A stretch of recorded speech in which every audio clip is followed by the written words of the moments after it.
I'm in a new studio and it's a great time to reflect on work I've done over the past few years and even recent work and think about where I want to go going forward. Hi everyone, it's Rena here. Welcome to my channel and my arty journey. So before you, there are some small paintings which I have recently done, and it was just to kick off or kickstart what I'm doing in the studio. I just had a bit of fun with these really, and sometimes I do like to do small work on paper or canvas. In this case I used canvas and I used linen, and I also did one on paper. So I tend to stretch my own canvases, not every time but most of the time, so I end up with offcuts which are kind of handy to use if you want to do some small sketches on canvas or linen. Sometimes though I will cut the linen or canvas to size. It kind of depends really what project I'm working on and how I want to present the work. So I might frame it or I might just stretch it once done. And these little paintings I'm thinking I might want to frame actually rather than stretch. But small work to me is just as valid as large work.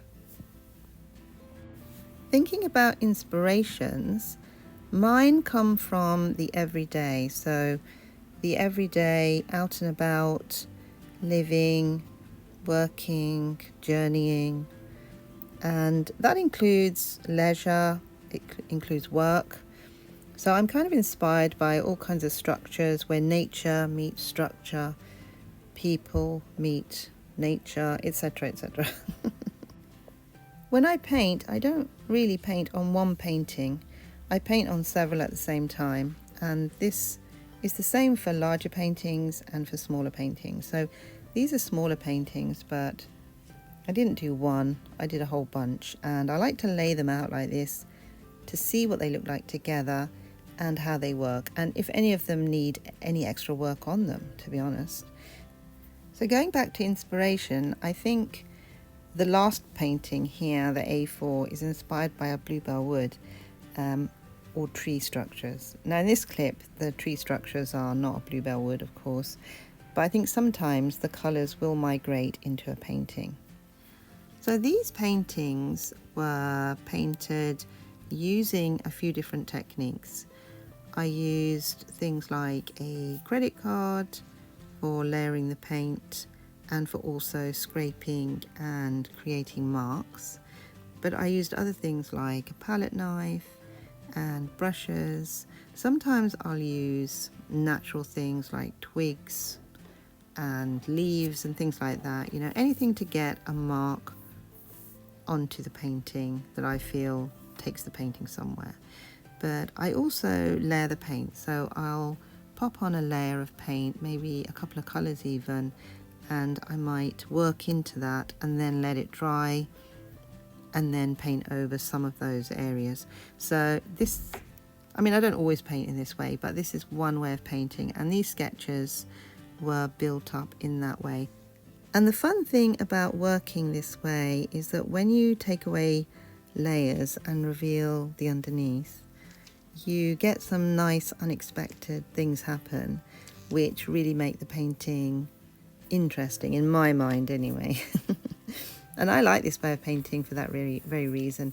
I don't like the idea of knowing exactly what it is I'm going to paint and then painting that exact thing. I like fun things to happen, and that's what happens when you paint this way. I'm grouping together the paintings in terms of orientation. So these are all the rectangular ones, and I think I like them as portraits really, rather than sort of on the horizontal. This is a good chance to see which ones go together, and for instance, if you wanted to hang two together, let's say, you could hang, you know, I mean you can hang four if you want to. I could hang all four together. They all go together actually, but some go together better than others, and I think these two middle ones actually look quite nice. Even though size-wise we've got kind of a smaller size with one of them, I feel those two middle ones actually go nicely, and that one's the wrong way around. And like I said, it's a chance to see whether or not something works in a different orientation. But these two I think work quite nicely, and especially with the space around them. Now these two I think have a real landscapey feel, definitely with the one on the left, but also I think because they've got this like sections of 3 in both of them, I think balance wise and composition wise they go together nicely. So perhaps these could hang together if I wanted them to. But one is slightly a wonky shape, but you know, I think that adds to the charm of these sort of things. I don't always like everything to be straight. I mean, it's like a machine then, isn't it? And I think this one is inspired perhaps by a bluebell wood. And although the trees are not the tree colour, I think the overall tone of the painting is bluebell colour. Yeah. Right, so onto the square paintings. And I do actually like painting square. It's a fun thing to do. Now, this painting in particular, I like the idea of there being this sort of blue area and sort of defining a structure, and this area sort of maybe more natural. So it's where nature meets structure, that sort of thing. Yeah, anyway, that's an idea with that one. And then these ones, I mean, this one is kind of similar to that previous one, but I think it has more natural elements in it. And then you've got these two, which have got quite a lot of light in them. So they, again, these are kind of similar but different. And I feel the middle painting is a little bit more different. So perhaps that could hang on its own if it wanted to. But it's nice, you've got some contrast going on if you were to hang them all together. The only thing I would say is that sometimes you need space around paintings, and sometimes you can get away with, you know, not a lot of space. So for instance, this painting, which I framed earlier, which I haven't actually shown you, I kind of immediately framed it because I was excited. Has got no space around it. But I think this painting is probably going to need space around it. So when I frame it, I might use some archival board behind it, or perhaps some archival paper. I probably won't use a mount around it though. And that's the little sketch paintings I've done, which I had loads of fun with. But now it's time to think about framing. I've got a few frames, and I've got some square ones and some rectangle ones. I like wooden frames, so that's what I usually use. And I think the little paintings will work really nicely. Square ones in the square frames and rectangle or portrait ones in the rectangle frames. Now, this little square painting that I framed earlier has got no glass in front of it, and I framed it right to the edges, so there's no space around it either. And it's an oil painting, so I don't think it needs glass on it. I mean, you can put glass on it if you want to, but I think it works nicely like this actually. So this frame I actually upcycled and painted it in the colours that are in the paintings. And I sometimes do this, and I think it works really well. When I actually frame this, I'm going to first of all mount that canvas sketch on some archival paper or on archival board, and then I'll put glass in front of it. So what I won't do is put a mount around the painting because I don't think it works for oil. Now, just for context, I have got some black frames as well, square ones, and I could easily frame something with a black frame. I don't think I will actually, but just to let you see what it'll look like, I'll add one of the paintings behind the frame, and this is a good way to gauge whether or not something will work in a frame like this. And I do think that this one would work nicely, but I'm not sure I want black at this point. So once you've decided what paintings are going to go in what frames, it's time to sign your work. So I'm going to sign the back of the little sketches and then give them a name. So this one really reminds me of David Prentice work actually, and if you don't know who he is, look him up. He's a kind of a local artist. He's not around anymore, sadly, but I really like his work. I think it's the colour combinations, because he did lots of lilacs in his work. So what to call this? And unfortunately, I've got a really easy name, I think. Yellow for a start, because it's got yellow in it. And then it does contrast rather with the lilac-y colour. So, yeah, there you go. So this one's called Yellow Contrast.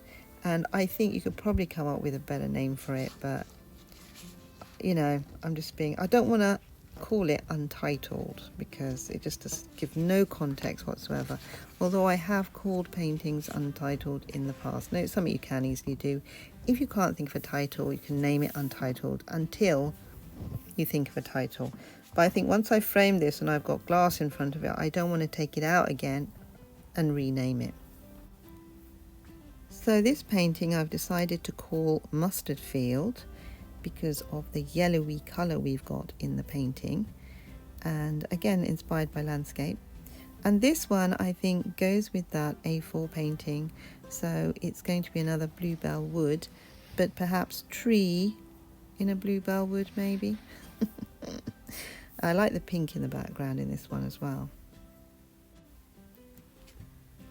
I'm going to frame this tiny painting with some space around it, and I thought I'd just show you how I'm doing that. So I've got some archival paper which I kind of mark the size that I need, and then I'm going to cut it out so I can just position the painting to see how much space I'll have around it.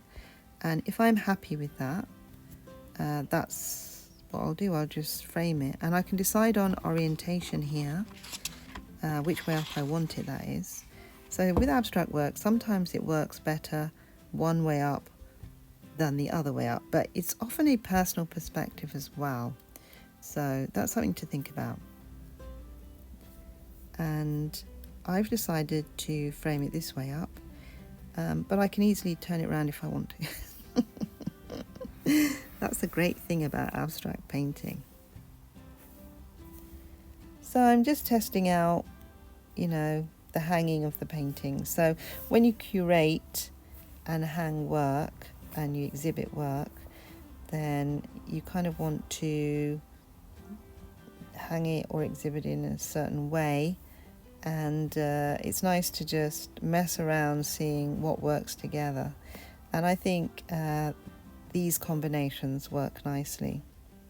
Now, for instance, this painting I could hang on its own like this, or I could even work up something else. I mean, it's giving me inspirations to work up a larger painting in maybe these colour combos that I could hang with it. So, you know, little sketches give you ideas about things you might want to do with your artwork going forward. This one, I really like the space around it, and it has definitely got some sort of 3D element which I'm quite liking. We're at the end of the vlog, and I hope you enjoyed it. If you did, drop a like and maybe subscribe if you want to see more content.